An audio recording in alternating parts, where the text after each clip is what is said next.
Sorry about the lighting and weird camera angle. I left my ring light at school today, so we're just working with what I got. So the first question is $380, and what is 20% off that? So if we think about 20%, maybe I like to use pies.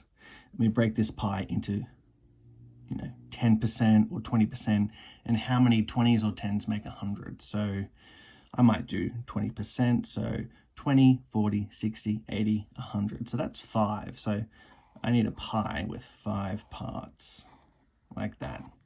So each part of my pie is worth 20%. Sorry, the camera is not dealing with this light very well. 20%, 20%, 20%, 20%. So what we need to do now is spread that $380 into each part of that pie to find out what 20% is, because 4 lots of 20 make 100%. Another way to think about that is we could do division. We could divide 5 into 380, and that's what I would do.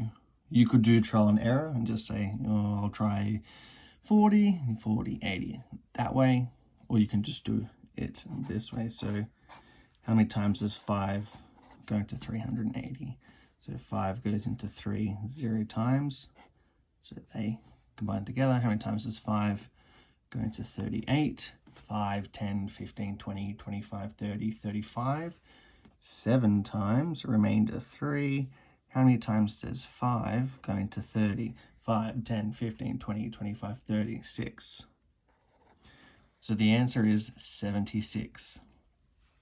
So we could say I now have a pie with 5 parts, 76, 76, 76, 76, 76.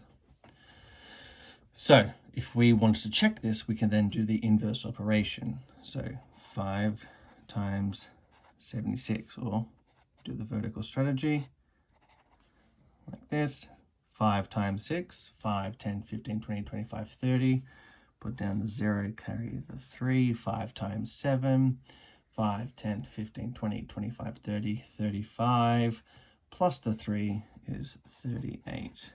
So 20% of 380 is 76, and we've just checked that.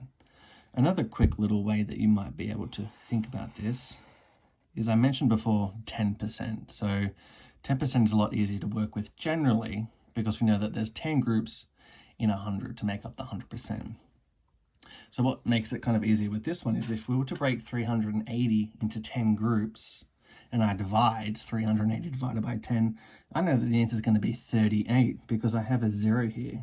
And if I'm dividing by 10, I'm just crossing out those zeros there. And the way that we can check that is 38 times 10, like that. Also 38 plus 38. 8 plus 8 is 16. Put down the 6, carry the 1. 1 plus 3 is 7. And we've gotten the same answer, as you can see there.